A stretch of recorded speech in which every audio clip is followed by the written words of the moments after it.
Hello दोस्तों, आप सभी को मेरी तरफ से मेरा जोहार। आइए आज हम झारखंड के इतिहास से भाग 8 के कुछ प्रश्नों को देखते हैं।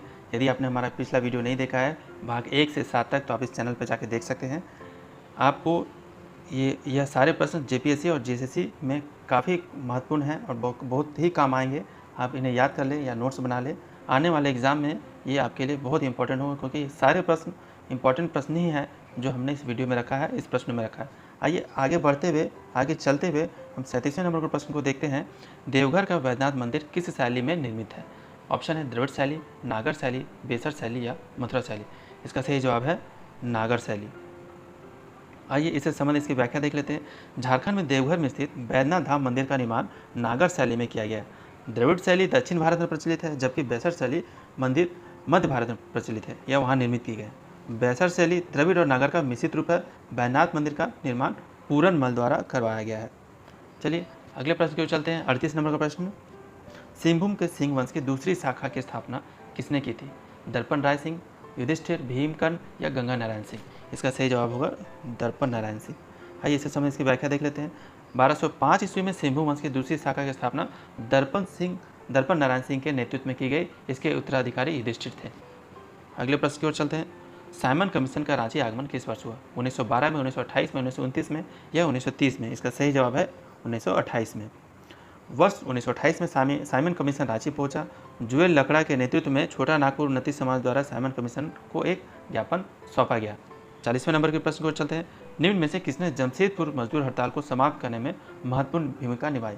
CF एंड्रूज, वल्लभ भाई पटेल, सुभाष चंद्र बोस या जवाहरलाल नेहरू? काफ़ी आसान सा प्रश्न है। इसका सही जवाब है सुभाष चंद्र बोस। आइए इसे समझ इसकी व्याख्या देख लेते हैं। वर्ष 1928 में जमशेदपुर में मजदूर लंबे समय से हड़ताल पर चले गए थे। सुभाष चंद्र बोस ने इस हड़ताल को समाप्त कराने में और मजदूरों और प्रबंधन के बीच समझौता कराने में काफ़ी महत्वपूर्ण भूमिका निभाई। चलिए आगे प्रश्न चलते हैं 41वें नंबर के प्रश्न की ओर। वर्ष 1929 में AITUC का अधिवेशन झारखंड के किस शहर में आयोजित किया गया? AITUC का मतलब है all India trade union Congress. ये झरिया में इस अधिवेशन का आयोजन किया गया था। आइए इसे समझ इसकी व्याख्या देख लेते हैं। 1929 में all India trade union Congress AITUC का अधिवेशन झारखंड के झरिया में आयोजित किया गया था। इस अधिवेशन में झारखंड अध्यक्ष जवाहरलाल नेहरू को चुना गया था। चलिए 42 नंबर के प्रश्न को चलते हैं। अलग झारखंड राज्य के मांग हेतु AK राय द्वारा किस संगठन का गठन किया गया?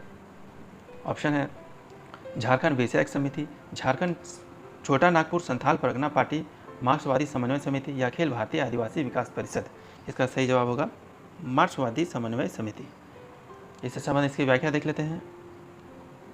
1971 में इसका सही जवाब है मार्क्सवादी समन्वय समिति। 1971 में AK राय द्वारा अलग झारखंड राज्य की मांग हेतु मार्क्सवादी समन्वय समिति का गठन किया गया था। अगले प्रश्न की ओर चलते हैं। 43वां नंबर का प्रश्न है ये, ईरान के शाह रजा पहलवी का झारखंड के किस शहर में आगमन हुआ? जमशेदपुर, रांची, हजारीबाग, डाल्टनगंज। इसका सही जवाब है रांची। ईरान के शाह रजा पहलवी ईरान के पहले लोकतांत्रिक ढंग से निर्वाचित सम्राट थे। 1969 में इनका झारखंड के रांची शहर में आगमन हुआ। अगले प्रश्न की ओर चलते हैं। छोटा नागपुर संथाल परगना जनता पार्टी की स्थापना किसने की? जयपाल सिंह, कामाख्या नारायण सिंह, कार्तिक उरांव या AK राय? इसका सही जवाब है कामाख्या नारायण सिंह। इससे संबंधित इसकी व्याख्या देख लेते हैं। रामगढ़ के राजा कामाख्या नारायण सिंह द्वारा छोटा नागपुर संथाल परगना जनता पार्टी की स्थापना 1950 ईस्वी में की गई थी। चलिए अगले प्रश्न को चलते हैं। 45वां नंबर का प्रश्न है ये, निम्न में से एक सही सुमेलित है। कौन सा देखना है कि सही सुमेलित है? छोटा नागपुर कैथोलिक सभा थेबले उरांव, किसान सभा इग्रेक पेक, स्टूडेंट ऑर्गेनाइजेशन J बार्थलोमन, छोटा नागपुर उन्नति समाज जयपाल सिंह। तो इसका सही जवाब है, जो सही मिल रहा है इनमें से सीधा वो है स्टूडेंट ऑर्गेनाइजेशन J बार्थलोमन। आगे इसके और देख लेते हैं। छोटा नागपुर कैथोलिक सभा का गठन 1933 में इग्रेस बेक के द्वारा हुआ था। आप यहाँ ध्यान से देखेंगे, छोटा नागपुर कैथोलिक सभा का इग्रेस बेक के द्वारा हुआ था, जबकि किसान सभा की स्थापना 1930 में थेबले उरांव के द्वारा हुई थी। और J बार्थलोम स्टूडेंट ऑर्गेनाइजेशन 1912 में हुई थी। और 1915 में जुएल लकड़ा ने छोटा नागपुर उन्नति समाज की स्थापना की थी। आइए इससे संबंधित व्याख्या को थोड़ा बढ़िया से देख लेते हैं। इसका सही ऑप्शन है स्टूडेंट ऑर्गेनाइजेशन J बार्थलोम। छोटा नागपुर कैथोलिक सभा का गठन 1933 ईस्वी में इग्रेग बेक के नेतृत्व में किया गया, जबकि किसान सभा की स्थापना 1930 में थेबले राव के द्वारा की गई थी।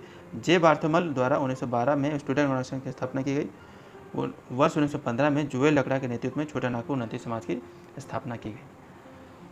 अगले प्रश्न को चलते हैं। 46 नंबर का प्रश्न है, बिहार स्टूडेंट कॉन्फ्रेंस के 16वें अधिवेशन की अध्यक्षता किसने की थी? CF एंड्रूज, सरला देवी, मौलाना अबुल कलाम आज़ाद या दीप नारायण सिंह? इसका सही जवाब है सरला देवी। इससे संबंधित इसकी व्याख्या देख लेते हैं। बिहार स्टूडेंट कॉन्फ्रेंस का 16वां अधिवेशन 6 अक्टूबर 1921 को हजारीबाग में संपन्न हुआ। इस अधिवेशन की अध्यक्षता श्रीमती सरला देवी ने किया। अगले प्रश्न की ओर चलते हैं। मौलाना आज़ाद ने निम्न में से किन संस्थाओं की स्थापना रांची में की थी?